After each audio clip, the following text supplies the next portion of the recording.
오늘은 네 번째 일요일 법회이기도 합니다마는 또한 지장제일이기도 합니다. 앞서 노전 스님이 천도 동참제자 축원을 했습니다마는 이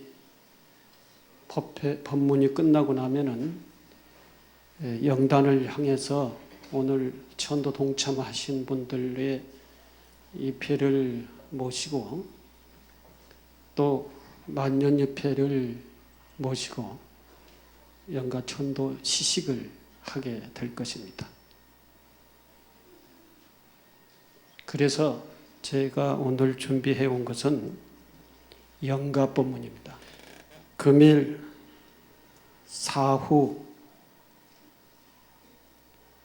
지장제일 천도제를 맞이하여 지성을 기울여 제단을 차리고 영가를 청합니다. 사바세계 대한민국 서울시 종로구 견지동 조계사 청정도량에서 금일 지극정성 청혼 제자 조계사 지장제일 천도법회 동참 제자 각각 등 보기가 청하옵는 각 상세 삼망 조고조상 부모 유연 무연 열이 영가여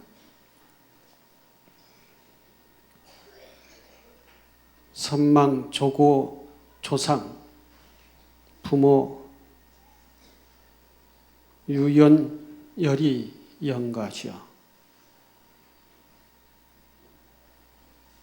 금일 지장제일 천도법회 동참 제자 각각 등이 청하옵는 각 상세 선망 조고 조상 부모 유연 열이 영가시여 남이라 본래로 남이 없고 죽음이라 본래로 죽음이 없어 생사가 본래로 빈 것이며 실상만이 길이길이 항상하다 했습니다. 금일 모든 영가시여 생멸이 없는 이 소식을 아시겠습니까?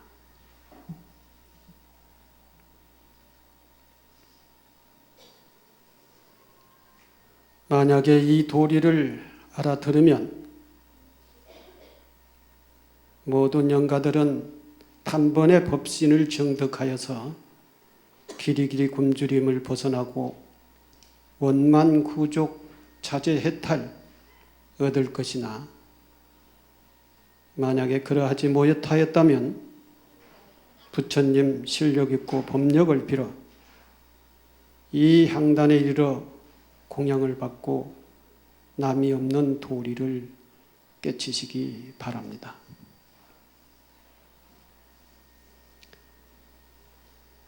생사가 본래로 빈 것이다 했습니다. 생사가 빈 것이라고 하는 뜻은 생사가 없다 그런 것입니다. 분명 우리의 육안으로 보면 생사는 분명합니다. 우리가 이 세상에 태어날 때 생이라 그러고 또한 이 세상에 인연이 다 돼서 죽을 때 사라 그럽니다. 죽음이다 그럽니다. 이처럼 우리 개개인이 생이 있고 사가 있는 것인데 어찌하여 생사가 없다고 그러는가? 생사가 빈 것이다고 그러는가? 실상만이 길이길이 항상하다고 하는 것인가? 생사가 빈 것은 뭐고 실상은 뭐냐? 그 실상이 영원하다라고 하는 것은 또 뭐냐? 우리 육안으로 볼 때는 생사가 분명합니다. 내가 부모의 몸을 빌려서 이 세상에 태어날 때는 태어나는 생이 있는 것이죠. 그러나 이 세상에 살다가 인연이 다해서 죽음이라고 하는 것을 통해서 저 세상에 갈 때는 죽음이라고 하는 것입니다. 그래서 생사. 그리고 우리 육안으로 볼 때는 이렇게 생사가 분명합니다. 생사가 분명하다는 것은 인간의 수명이 일정한 기간이 있다는 것이죠. 우리 인간 수명이 영원하지 않다 그러는 것입니다. 생사가 없다, 실상만이 영원하다 그러는 것은 죽고 사는 존재가 아니라 영원히 존재하는 그러한 것이다 라고 하는 그런 얘기죠. 앞에 생사가 빈 거라고 하는 것은 바로 그런 것을 얘기합니다. 그러면 어떤 존재가 생사가 없는 것인가? 우리 개개인의 생명인 것이죠. 개개인의 이 생명, 나라고 하는 것은 태어나서 이 세상에 왔고 죽음이라고 하는 통로에서 이 세상에서 없어지는 것입니다. 그것이 100년이든 몇 년이든 그 기간만이 우리는 인정하는 것이죠. 그 기간밖에 못 산다 이렇게 얘기를 합니다. 하지만 부처님의 지혜의 안으로 볼 때는 우리의 생명은 영원한 존재다.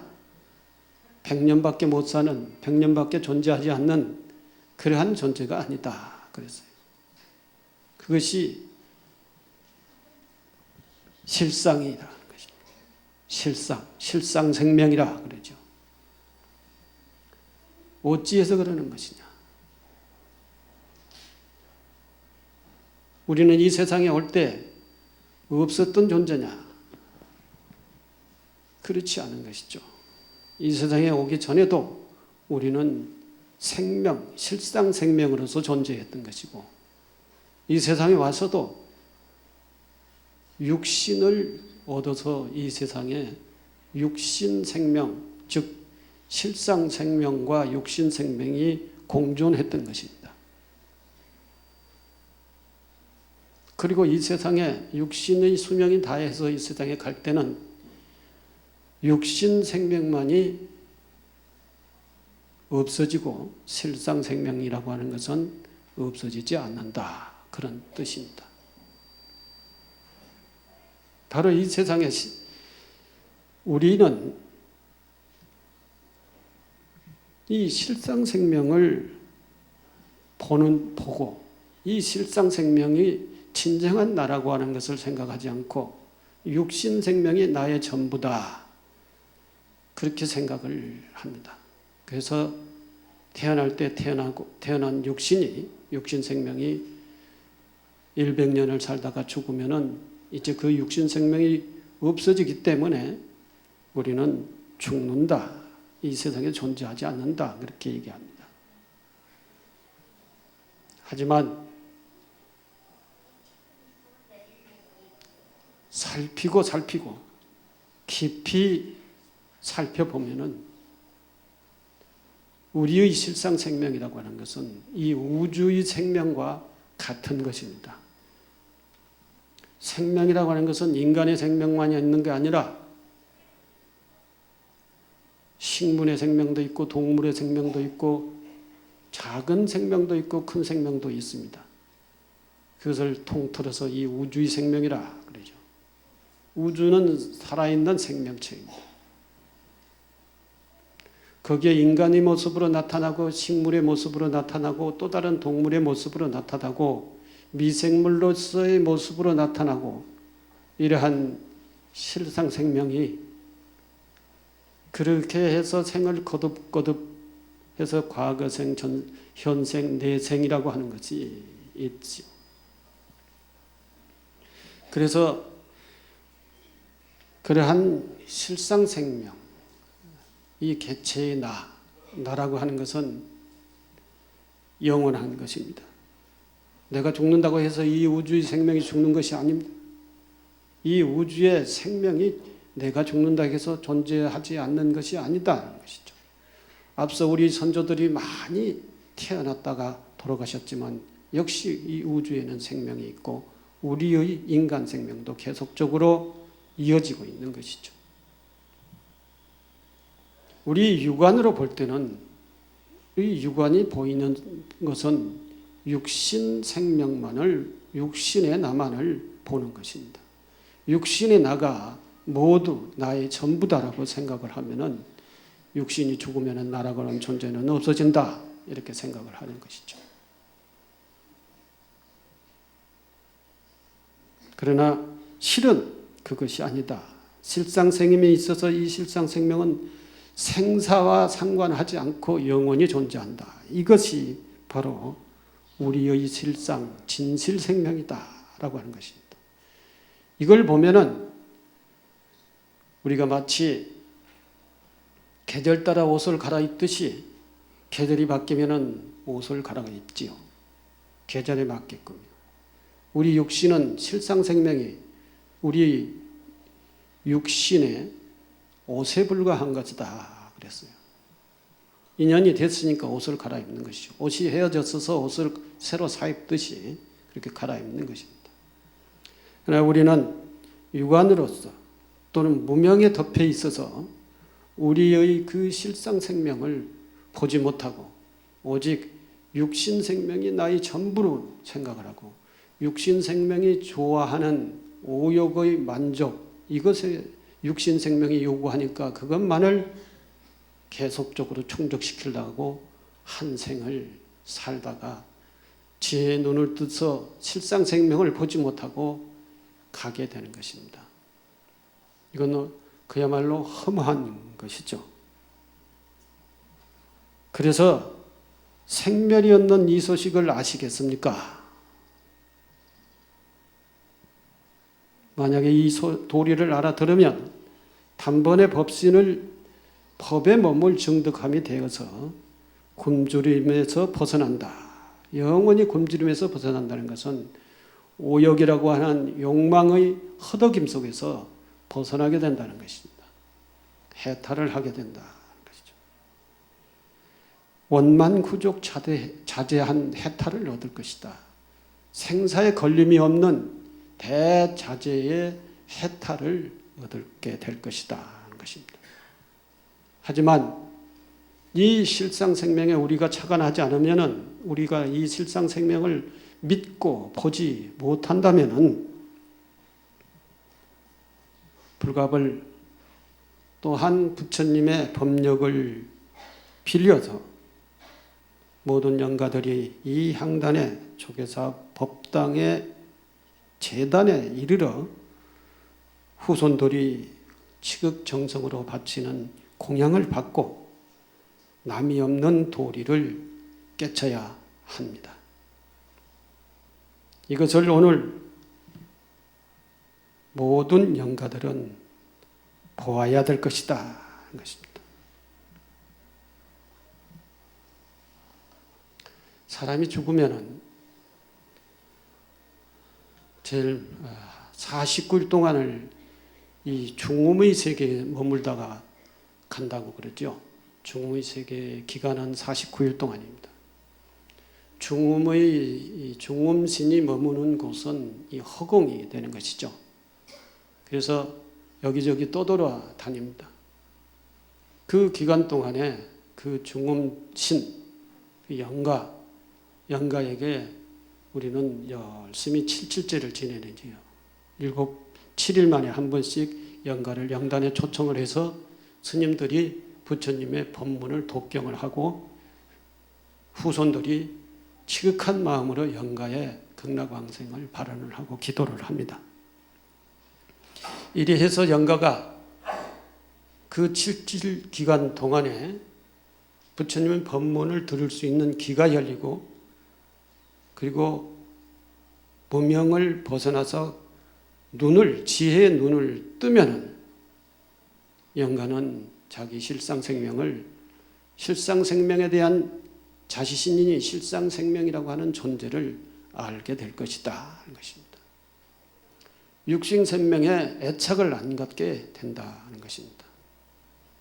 그리하면은 염라대왕의 앞에 가서 염라대왕 앞에 가면은 업경대라가 있다고 그러죠. 업경대에 비추어 보면은 자기가 생전에 살면서 어떻게 살았는가를 다 자동적으로 화면에 비춰진다고 그래요. 그래서 아무리 가가지고 때를 쓰고 억지를 부리고 거짓말을 해도 영가의 삶이 그 업경듯 마치 텔레비 모니터에 일생에 나타나듯이 다 나타난다는 겁니다. 그걸 보고 염라대왕은 판결을 하게 되는 것이죠. 염라대왕이 판결을 하는 게 아니라 자기 업에 의해서 선업을 많이 지었느냐 악업을 많이 지었느냐에 따라서 가게 된다고 그래요. 가는 것이 어딘가? 극락이 아니면 지옥이지요. 육도의 세계가 아니면은 극락입니다. 육도의 세계는 지옥, 아기, 축생, 아수라, 인간, 천상 이 6가지 세상을 육도의 세상이라고 그래요. 육도의 세상에 가면은 이제 육도 윤회에서 벗어나지 못하는 것이고 육도의 세계를 뛰어넘어서 극락세계를 가면은 해탈이다. 그래. 육도 윤회를 벗어난다. 대자유의 세계다. 어떠한 과보를 받지 않는 그러한 세계라고 하는 것이죠. 그러한 극락세계로 갈 분들은 염라국도 거치지 않고 바로 간다고 합니다. 그러나 육도의 세계를 가야 될 사람만, 그런 업을 지은 사람만 염라국에 가서 염라국에서 이제 그 자기가 가야 될 그러한 세계를 가게 된다. 그죠? 염라국에 가면은 염라국에 재판 하는 그곳에 가면은 한쪽에는 6개의 문이 있어요. 그것이 바로 육도의 문이에요. 한 문은 지옥의 문이고, 한 문은 악의의 문이고, 한 문은 축생의 문이고, 한 문은 아수라의 문이다. 또 한 개는 인간의 세상으로 가는 문이고, 한 곳은 천상으로 가는 세계. 이거 6가지를 육도의 세계라고 그래요. 천상으로 간다 하더라도 윤회를 벗어나지 못하는 것이죠. 극락을 가야 돼요. 해탈을 해야 돼요. 지혜의 눈을 떠야만이 이 육도에서 벗어나게 되는 것이다. 지옥이라고 하는 것은 고통의 세상이죠. 악의 세계는 악이 다툼한다 해가지고 무엇에 악이냐? 욕망의 노예가 돼가지고 욕망을 충족하기 위해서 이것저것을 계속 욕심 부리면서 사람들과 싸우는 걸 이것을 악의 다툼이다 그래요. 축생은 지혜가 없는 거예요. 짐승의 세상. 인간이 아닌 짐승은 지혜가 없죠. 본능적 감각으로 살아나가는 것이 축생이다. 그렇죠. 축생으로 떨어지면 깨달음의 인연이 거의 99%가 없다는 것이죠. 인간으로 태어나면 깨달음의 기회가 100%가 주어진다. 100%가. 근데 100%가 깨달음의 세계, 지혜의 눈을 뜰 수 있는 그러한 가능성, 그리고 극락세계를 갈 수 있는 그러한 기회가 100%가 있는데 100%가 있다고 해서 다 100% 극락세계를 가는 게 아니에요. 어떻게 사느냐 따라서 극락세계를 가느냐 못 가느냐가 달라있다. 악업을 지으냐 선업을 지으냐, 선업을 많이 지어야만이 다시 인간으로 환생한다든지 천상에 태어난다든지 극락세계로 갈 수 있다는 것이죠. 그러나 인간으로 환생하지 못하면 이제 지옥, 악의, 축생, 아수라의 세계에 태어나는 것입니다. 아수라의 세계는 뭐냐? 아수라는 개판이죠. 개판. 요즘 우리 세상에 아수라잖아. 아수라.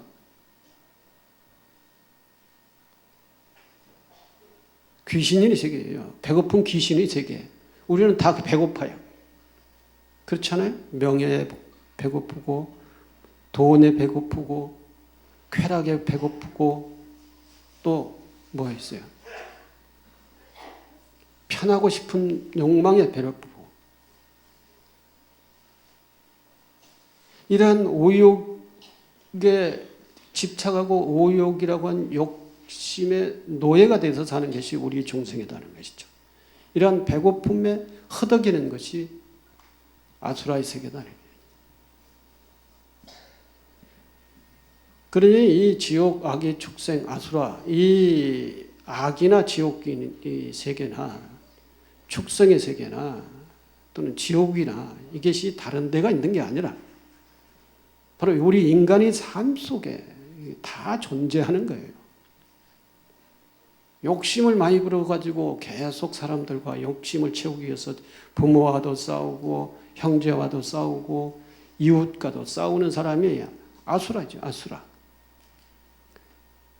빼앗기 위해서 소송하고 재판하고 그리고 폭력이 난무하고 시기 질투하는 이게 아수라라고 하는 것이죠.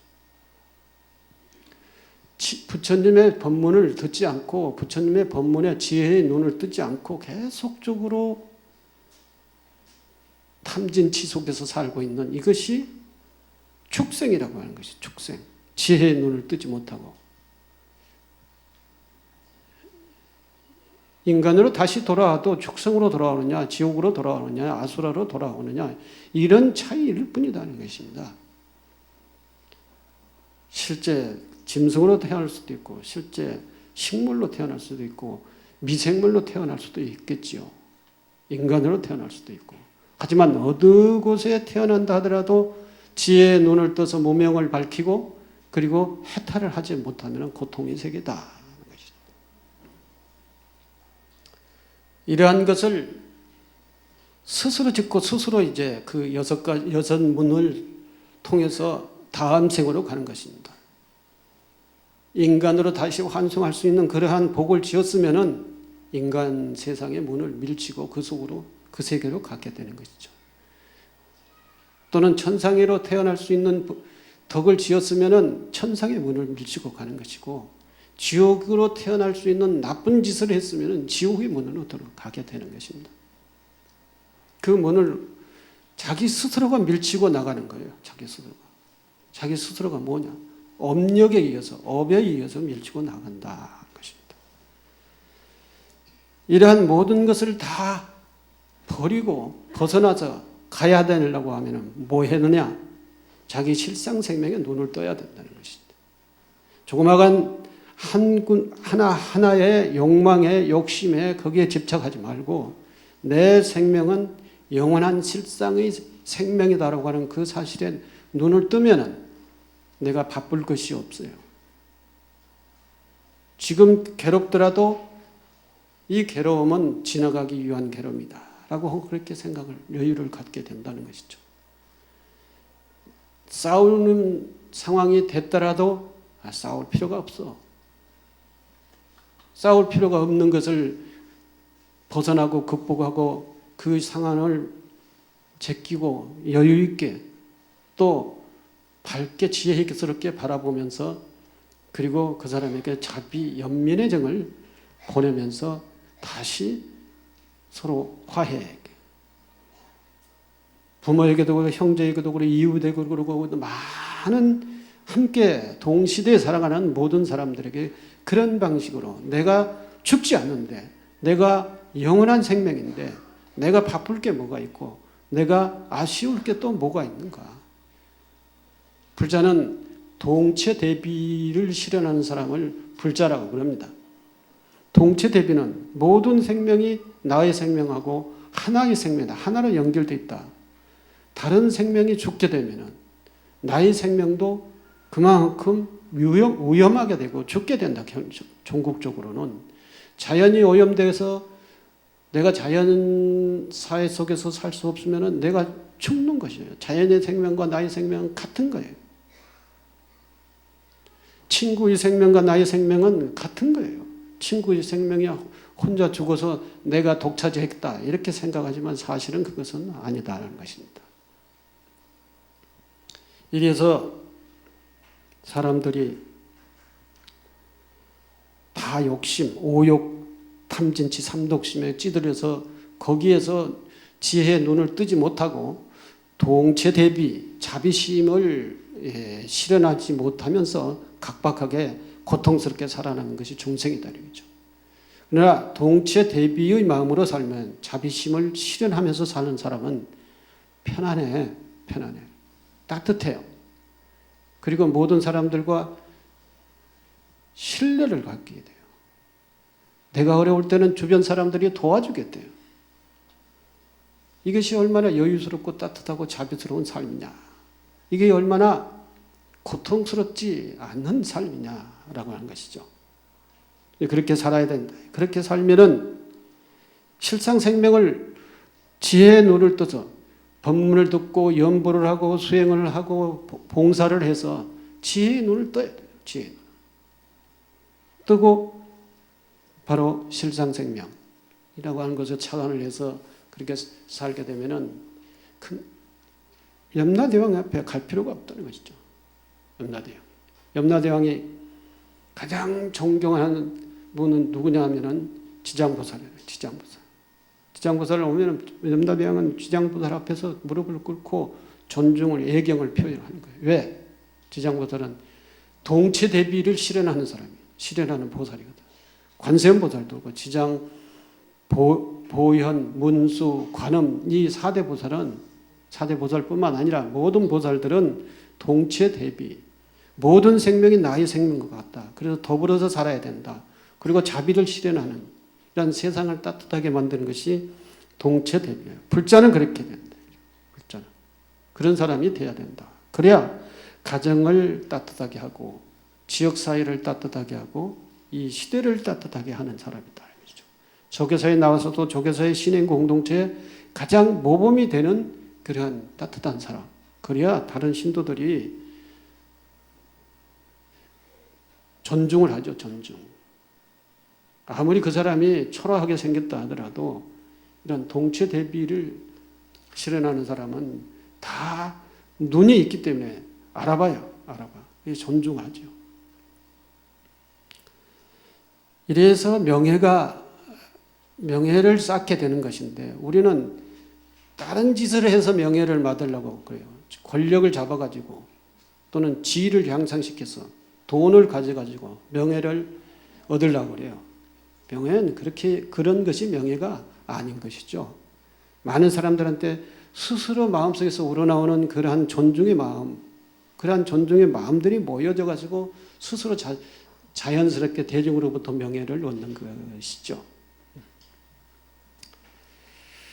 이렇게 해서 육도의 윤회 세계에 가지 말고 해탈의 즉 극락세계를 가야 된다는 것이죠. 그 극락세계에 가는 방법은 이렇게 또 있습니다. 극락세계에 살아서 극락세계에 가는 방법이 있는데 하나의 애화를 말씀을 드리겠습니다. 어떤 스님이 이 얘기를 여기서 제가 했는지 안 했는지 여러분들 기억력을 얼마나 좋을 것인지 한번 테스트를 해봐야 될 것 같아요. 어떤 스님이 만행을 하다가 날이 저물었어요. 날이 저물었는데 그래서 어느 한 대문이 큰 집을 두들겨서 하룻밤을 묵어져 가자고 그랬어요. 그 모습이 들어와가지고 주인한테 알리고 스님을 사람방으로 모셨어요. 하룻밤을 잘 잤어요. 잘 자고 일어나서 아침에 이제 친구를 다 정리를 하고 행장을 꾸려서 이제 하룻밤 잘 잤다고 인사하고 가려고 방문을 열라고 그러는데 주인장이 머슴을 부르는 목소리가 들렸어요. 아무개야. 그러니까 머슴이 와가지고 부르셨습니까? 이렇게 하는 거예요. 이 주인장이 머슴한테 하는 얘기가 저 윗마을에 사람이 죽었다고 그러던데 가서 알아보고 오너라. 극락세계를 갔는지 지옥을 갔는지 알아보고 오너라. 주인이 이 머슴한테 그런 얘기하는 거예요. 그 얘기를 딱 듣는 순간 이 스님이 머리가 띵 해졌어요. 아니 도대체 우리는 절에서 염불을 하고 참선을 하고 경을 읽고 열심히 수행을 한다라고 우리도 사람이 죽으면 극락세계를 갔는지 지옥을 갔는지 딱 못 보는데 어떻게 주인장이 또 머슴한테 가가지고 그걸 보고 알아오라고 얘기하는가 해서 머리가 띵해졌어요. 그래서 가려고 하는 생각을 까마득하게 잊어버리고 방문을 열지 못하고 그냥 앉아 있는 거예요. 앉아서 생각을 한 거예요. 도대체 어떻게 하면은 사람이 죽고 난 이후에 극락을 갔는지 지옥을 갔는지 알 수가 있느냐. 이 생각이, 이 의구심이 안 풀리는 거예요. 그 생각을 한참 하다가 그냥 하루 종일 시간이 지나갔어요. 그래서 그 하루 종일, 그날은 그 여행을 떠나지 못하고 그 사랑방에서 계속 하루를 보내고 말았어요. 그 저녁이 됐죠. 할 수 없이 거기서 밥을 얻어먹고 다시 하룻밤을 자게 됐어요.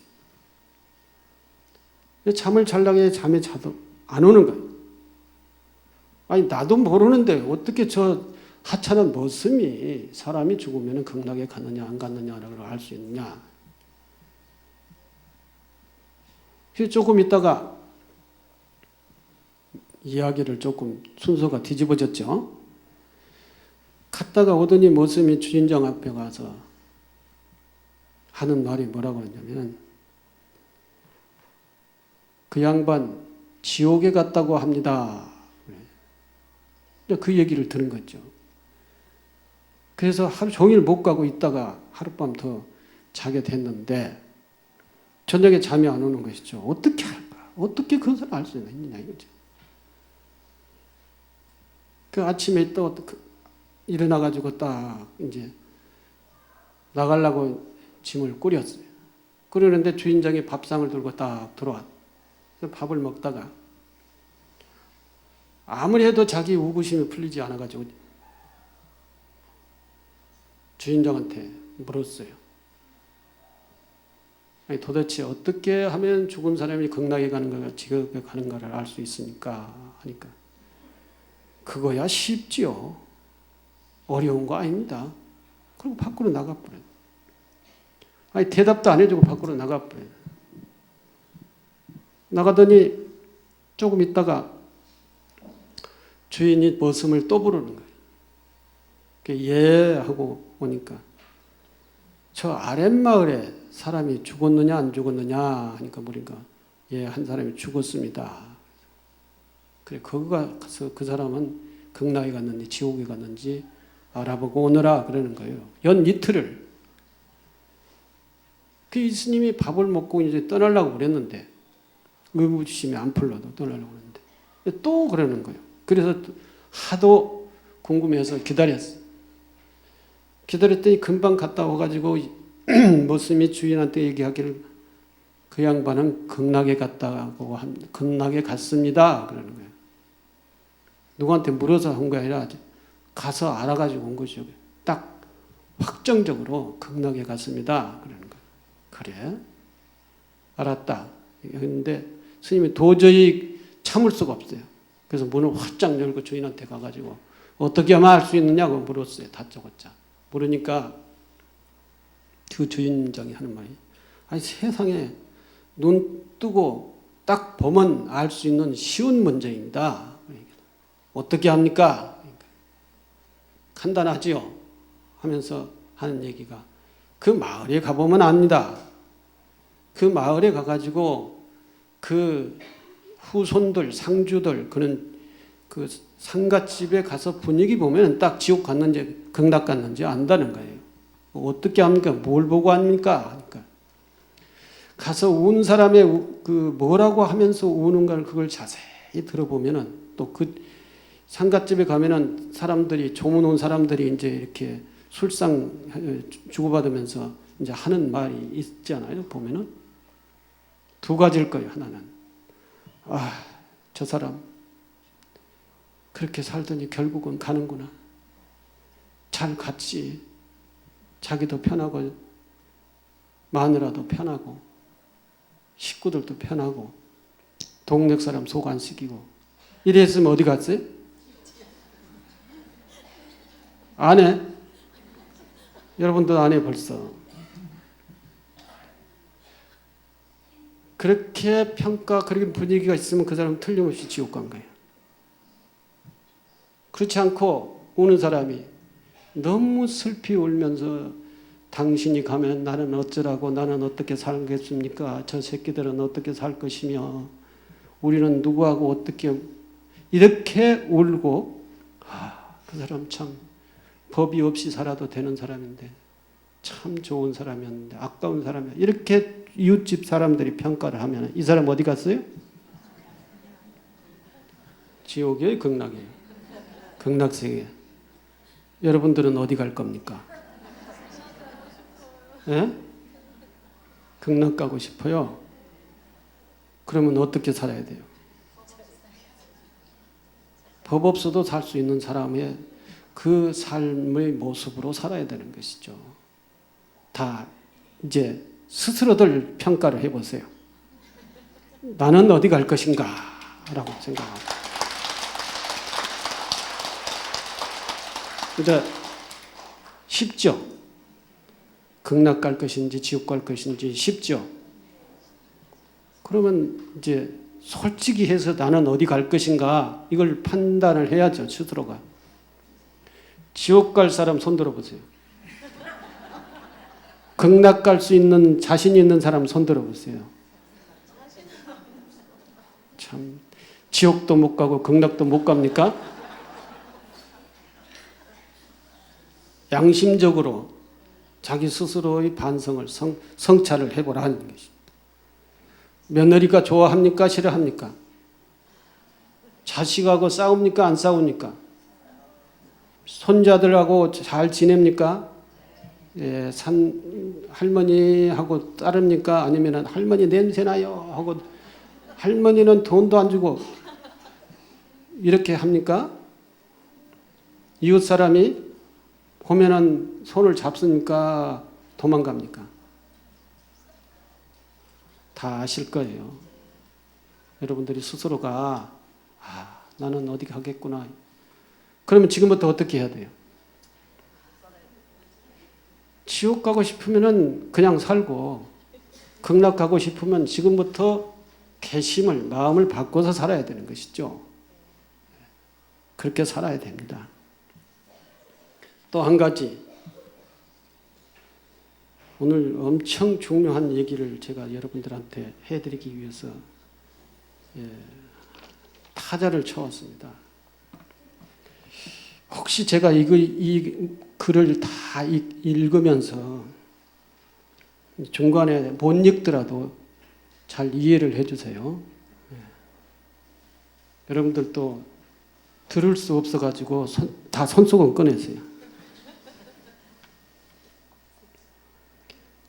그냥 하는 얘기가 아닙니다. 1995년 3월에 있었던 일인데 20년 전입니다. 1995년이니까 올해가 6년이죠. 2016년이죠. 그러니까 20년 전입니다. 딱 20년 전. 20년 전이면은 무슨 일이 있었던데요? 조계사에? 1995년, 1994년이 무슨 일이 있었어요?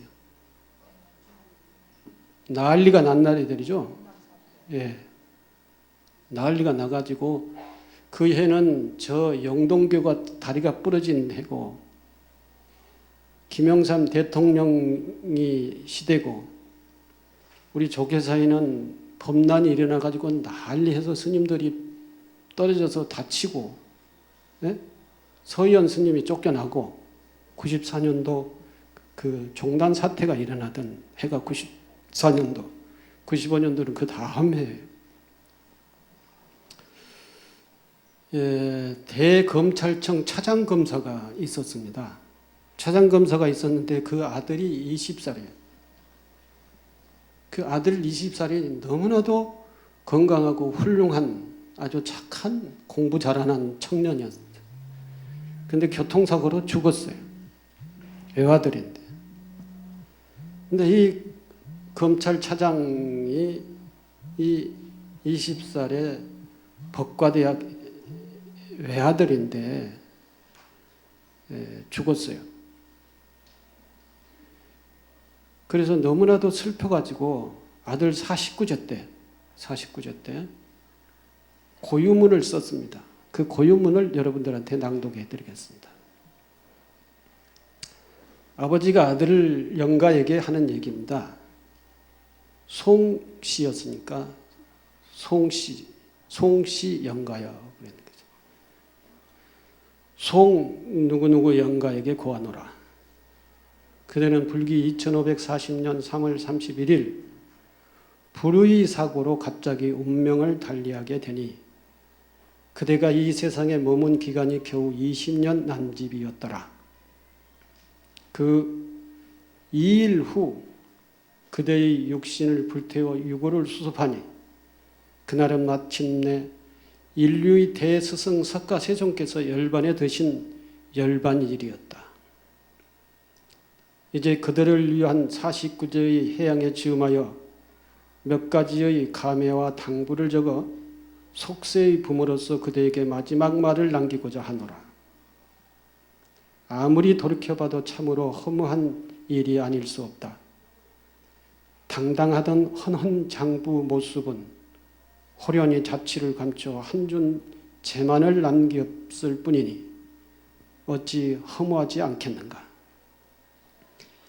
생이 한 조각 구름이라 하더니 이렇게도 갑자기 사라지는 구름이란 말인가.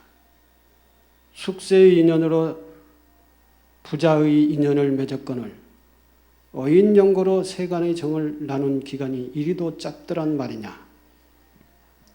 일찍이 당대의 고승 경허선사께서도 하남 스님과 헤어지면서 덧없는 인생은 늙기 쉽고 좋은 인연은 만나기 어려우니 이별의 쓸쓸한 마음이야 더 어떻다고 말할 수 있으리요 라고 하시며 슬퍼하시었다. 생사를 초월한 도인의 심정도 이러하거늘 하물며 미망 중생의 이 부모가 너를 사별하는 마음이야 그 아픔을 어찌 필설로 다 할 수 있으랴. 너는 우리의 독자로 태어났으니 마땅히 몸을 보증하여 만세의 대를 이어야 함이 조상과 부모의 바람이었거늘 그러나 내가 후사를 남기지 못한 채 일찍이 생을 마감하니 무슨 낯으로 선영을 찾으며 제업을 어찌 조상들께 용서받을 수 있을 것인가. 참으로 부끄럽고 죄송스럽게 그지었을 따름이다. 그러나 이제 와서 생각해보면 이는 이미 정해져 있던 숙명이라 할 수밖에 없으니 결국 제불보살의 큰 뜻이 이 속에 있음을 알지 못한 어리석음을 탓할 수밖에 없다. 부질없도다. 사바의 중생이 탐진치 속에 그 영화가 만대에 이어진다 하여 그 무엇이 즐겁다 하겠는가. 부처님의 자비 속에 생사우비 고뇌의 굴레를 하루속히 벗어 던질 수 있다면 이야말로 참된 즐거움이 아니겠는가. 송영가야, 너 비록 육신 없어 말을 하지 못할지라도 소소영령한 너의 자성이 어찌 느낌이 없겠느냐. 오늘 77제를 마치게 되니 이제 너는 희노애락 오욕의 칠정을 모두 끊었으리라 믿는다. 그래도 혹시 미련이 남는다면 나의 다음과 같은 이로의 말을 잘 들어주기 바란다. 고단한 부모의 피로를 풀어주기 위해 매일 밤 지성으로 우리의 몸을 지압해 주던 나의 아들이여, 이제 이 부모는 정신을 차려 건강한 몸과 건전한 정신을 향유하리라. 헌신적인 봉사와 솔선수범으로 굳은 일을 도맡아 처리하였던 건장한 젊은이여, 너희 보살과 같은 마음씨로 이미 여러 사람들이 가슴속 깊이에 씨앗을 뿌렸을 것이라. 무역으로 대성하여 부모에게 효도하고 사회에 공헌하리라고 다짐하던 이 나라의 청년이여, 이 부모는 이미 너의 효도를 다 받았다고 자부하며 너 없는 이 나라도 이미 밝은 미래를 열고 있느니라. 가정교사를 맡아 남의 귀한 자제를 성실히 가르치던 대학생이여, 밝고 싱싱한 모습을 그대에게 새겨 주었다는 너의 이미 그 학생의 영원한 마음의 사표가 되었다는 말을 이 부모는 들어 아노라. 존군왕, 효부모, 경존장, 봉유덕, 별현우, 서무식의 성유신문을 열심히 읽던 학교의 학생이여, 이는 홍진사바의 자격문일 뿐 극락정토의 법음이 아니니 이제는 잊어도 좋으리라. 나의 자식 영가야, 호기심 속의 치기 어린 행동을 준열히 나무라며 성인 군자의 도덕만을 반복하여 주입시키려 했던 너의 아비는 오만 만큼 자애로움을 보이지 못하였더니라. 사소한 일 하나하나 간섭하며 너의 마음을 번거롭게 하였던 너의 어미는 자상한 만큼 너그러움을 갖추지 못하였더니라. 이제와 생각하면 다 헛된 푸념이로되 너희 가슴을 쓰리게 했던 수많은 기억과 너희 진실된 마음을 읽어주지 못했던 아쉬움은 쉽사리 잊을 수가 없구나. 우리 부모는 이 잘못을 스스로 나무라며 몇 날 며칠을 울고 또 울었더니라. 이 죄를 이제는 너그러이 용서하여다오.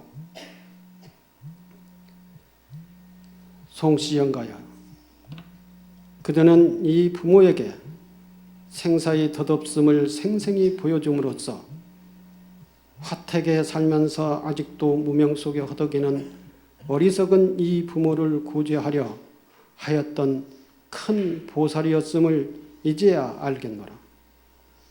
진정 그대의 죽음은 헛되지 않아야 하였도다. 그렇다면 그대가 이 세상에 무슨 미련을 남길 것이 있겠는가? 이제 그대와는 세간의 인연이 다 하였으니 우리는 그대를 잊겠노라. 잊혀지지 않을지라도 잊겠노라. 정령 잊을 수 없을지라도 잊겠노라. 명이 다할 때까지 잊겠다는 말을 되풀이할지라도 끝내는 잊겠노라. 참으로 슬프다. 창밖에 보이는 산야는 저리도 싱싱하게 푸르름을 뽐내고 있건만 회색빛 한 줌의 너는 왜 그렇게 어두운 그림자로만 보여지는가? 이제 우리는 슬픔을 거두려 한다. 온 것이 아니니 간 것도 아니라는 역대 조사의 한결같은 법의 의미를 정령 깨우치고 말리라. 험악한 사대의 형상이 상이 아님을 꼭 알아보고야 말리라. 이 상을 벗은 그대가 진정 기쁨 속에 있음을 알리라. 송영가야, 너는 분명히 알고 있을 것이다. 너희 죽음을 애도하며 명이 남은 이 부모의 고통을 함께 나누고자 한 많은 이들의 고마움을 말이다.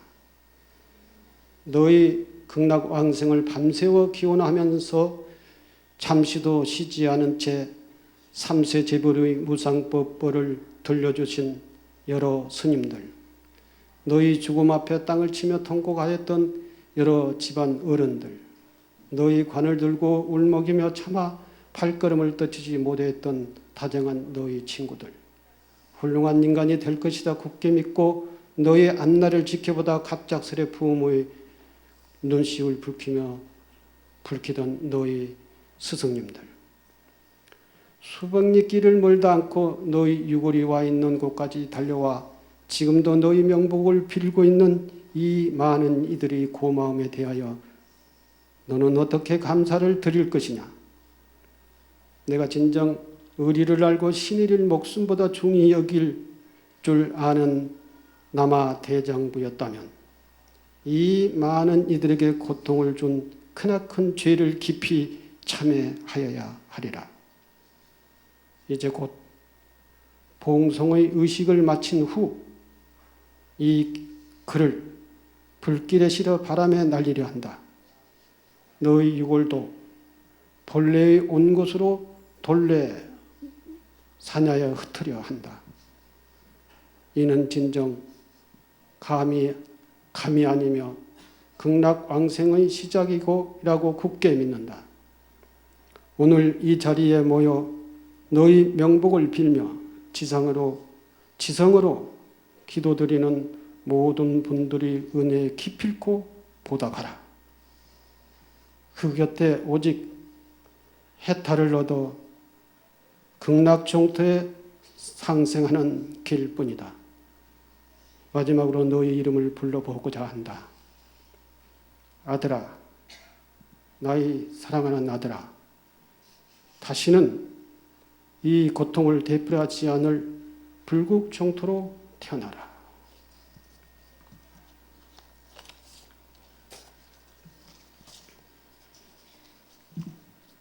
저도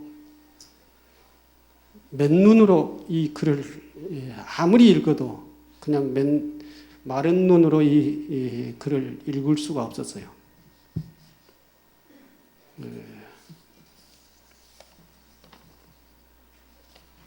아들이 죽음을 통해서 깨달았다는 것입니다. 그리고 평소에 부모로서의 아들의 심정을 알지 못했다는 것입니다. 너무나도 훌륭한 아들이었는데 그 아들을 맨날 잔소리하고 야단만 쳤다 그런 것입니다. 그리고 그 아들은 이 나라에 정말로 건강한 청년이었고, 그리고 이 세상에 가장 유명한 청년이었다는 것을 이제 가고 난 다음에 알았다는 거예요. 그러나 한 수 더 높여서 그 아들이 이렇게 짧은 세상을 살다가 간 이유는 우리들에게 큰 무상법을 설하기 위해서 갔다는 것을 깨달았다는 것입니다. 그 아들의 아쉬움, 죽음 속에서 부모가 깨달은 것은 마치 부처님께서 열반드셔서 중생들에게 무상법의 법문을 하는 것처럼 아들이 부모에게 그러한 깨달음을 주었다라고 하는 것입니다. 그러나 많은 큰 죄를 지었다. 빨리 죽은 것이 너는 많은 사람들에게 죄를 지었다.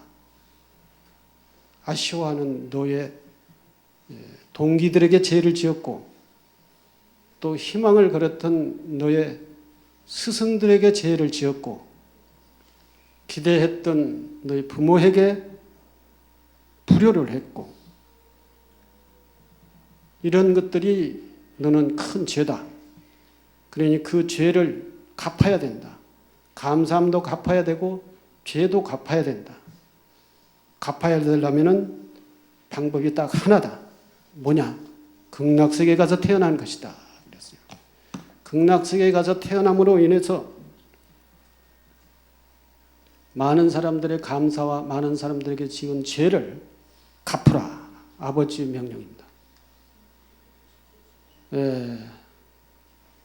오늘 저는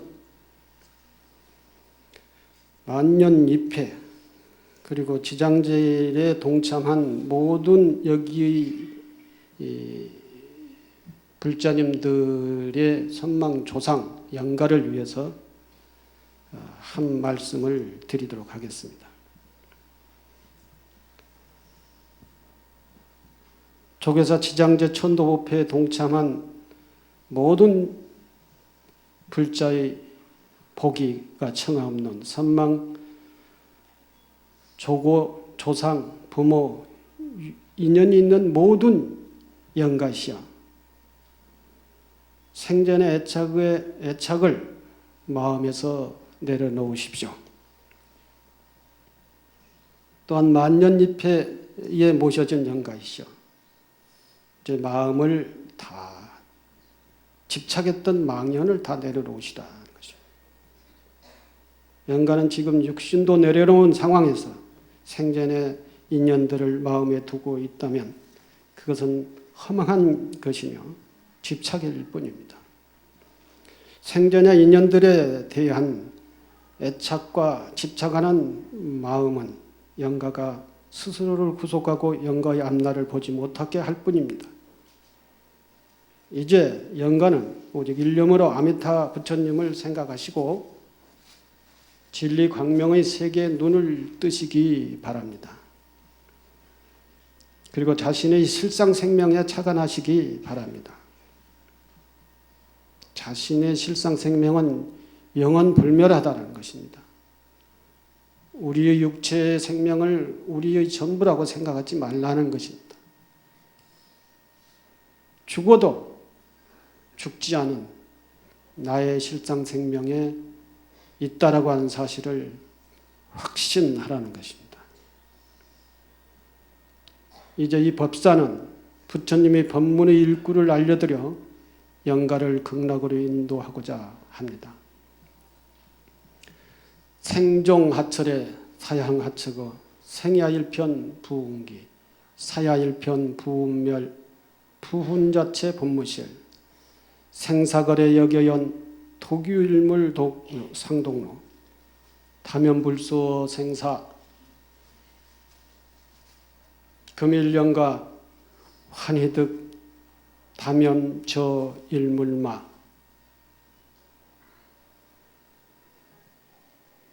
생종하철의 사양하처 태어난다고 했을 때 어느 곳으로부터 왔으며 죽는다라고 하는 것이 어느 곳으로 가는 것입니까? 생야일편 부운기 사야일편 부운멸이다. 태어난다라고 하는 것은 저 푸른 하늘에 없던 구름이 하나 나타나는 것과 같고 죽는다라고 하는 것은 저 푸른 하늘에 떠있던 한 조각 구름이 없어지는 것과 같다. 저 푸른 하늘의 구름은 인연 따라 인간의 몸으로 또 다른 사람의 몸으로 다른 생명의 몸으로 나타났다가 인연이 다 하면은 그 모습은 사라지는 것이다. 그와 같다는 것이다. 부운자체 법무실 생사거래 여기이다. 저 푸른 하늘에 비록 우리 육신의 몸이 우리는 우리의 존재 전체처럼 알고 있지만 우리 몸은 실체가 없다는 것입니다. 오직 실상 생명이 그 근거이고 그것이 실상이다라는 것이죠. 생사거래가 여건 이 구름이 떴다가 없어지는 것은 인연 따라 떴다가 없어지는 것이다. 우리 몸도 그렇다는 것입니다.